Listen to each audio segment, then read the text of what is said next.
여러분 혹시 그런 생각해 보셨어요? 금융시장에서 정말 사소해 보이는 사건 하나가 어떻게 수천 킬로미터 떨어진 곳에서 내 자산을 위협하는 거대한 폭풍으로 돌변할 수 있는지 오늘 바로 그 시장의 나비 효과에 대해 한번 제대로 파헤쳐 보겠습니다. 브라질에 있는 나비의 날갯짓이 텍사스의 토네이도로 일으킬 수 있는가? 너무나 유명한 질문이죠.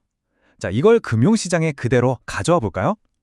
만약 그 나비가 저 멀리서 벌어진 군사 분쟁이고 토네이도가 바로 내 주식 계좌를 박살내는 시장 붕괴라면요? 상상만 해도 끔찍하죠. 이게 바로 나비 효과라는 개념입니다. 원래 기상학자인 에드워드 로렌츠가 이야기한 건데요. 처음에 아주 작은 차이가 나중에는 말도 안 되는 결과를 낳는다는 거죠. 지금처럼 모든 게 촘촘하게 얽혀있는 글로벌 금융시장을 설명하는데 이보다 더 완벽한 비유가 있을까 싶습니다. 자, 그럼 이제부터 가상의 시나리오 하나를 가지고 한번 따라가 보시죠. 어떻게 작은 불씨 하나가 전 세계를 집어삼키는 금융폭풍으로 번지는지 그 생생한 연쇄 반응 속으로 들어가 보겠습니다. 모든 건 2026년 3월 2일 저 멀리 중동에서 시작됩니다. 미국 이스라엘 연합과 이란 사이에 군사적 충돌이 터진 거죠. 대부분의 사람들한텐 그냥 또 중동에서 무슨 일 있나 보다 하고 넘길 흔한 뉴스 헤드라인 중 하나였을 겁니다. 하지만 시장은 달랐어요. 즉각 반응했죠. 이 타임라인 좀 보세요. 충돌이 시작되자마자 실제로 원유 공급이 끊긴 것도 아닌데 혹시 끊기면 어떡하지? 하는 이 공포심 하나만으로 유가가 그냥 수직으로 치솟기 시작합니다. 단 이틀 만에 심리적 마지노선인 100달러 선을 위협하죠. 자, 그런데 이 유가 급등이라는 첫 번째 날갯짓, 이게 모든 나라에 똑같은 충격을 줬을까요? 천만에요. 어떤 나라에게는 이 뉴스가 그냥 걱정거리가 아니라 경제 전체의 명운을 흔드는 직접적인 위협이었습니다. 네, 바로 대한민국이었죠. 이 숫자 하나가 모든 걸 설명합니다. 100%. 대한민국은 원유를 단 한 방울도 생산하지 못하고 전량을 수입에 의존하죠.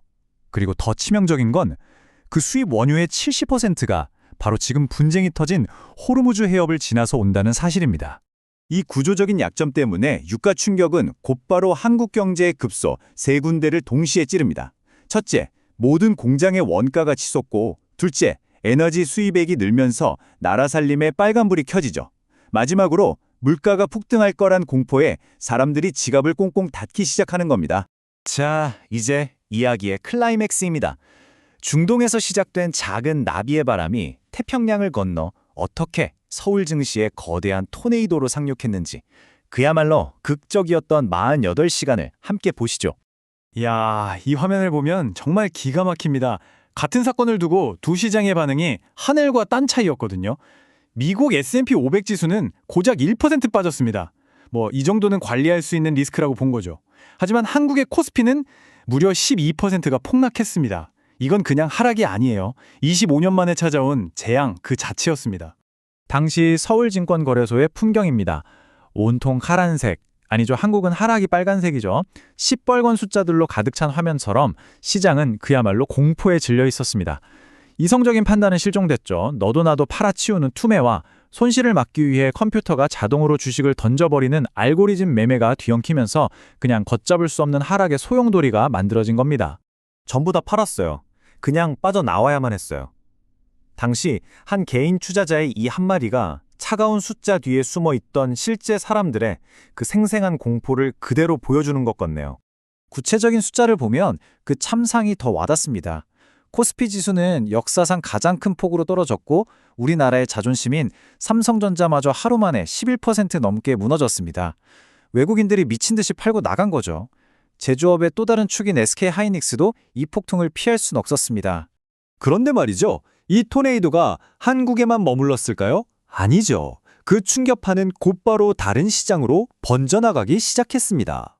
이 차트를 보면 물론 한국의 충격이 압도적으로 컸지만 바로 옆 나라인 일본과 대만 증시도 상당한 타격을 입은 게 보입니다. 왜 그랬을까요? 이들 경제도 한국처럼 수출로 먹고 사는 제조업 중심 구조에 원유 의존도가 높다는 비슷한 약점을 갖고 있었기 때문입니다. 그리고 전 세계적으로 돈의 흐름이 바뀝니다.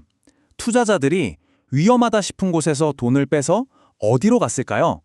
바로 금, 미국 국채, 달러 같은 전통적인 안전자산으로 몰려든 거죠. 위기가 터지면 나타나는 전형적인 안전자산 선호 현상입니다.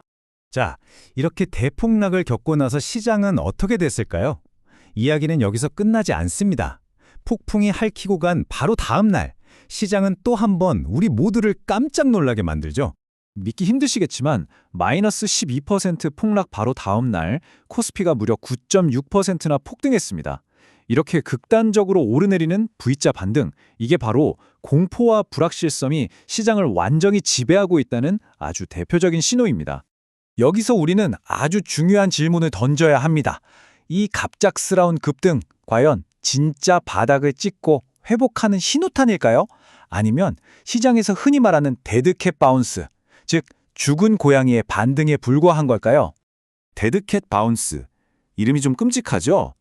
높은 데서 떨어뜨리면 죽은 고양이도 한 번은 튀어오른다는 월스트리트의 섬뜩한 비유에서 나온 말입니다. 폭락 뒤에 잠깐 기술적으로 반등하는 것처럼 보이지만 결국엔 다시 하락세로 돌아가는 걸 의미하죠. 자, 지금까지의 모든 과정을 딱 3단계로 요약해 볼게요. 첫째, 저 멀리서 지정학적 충격이 터집니다.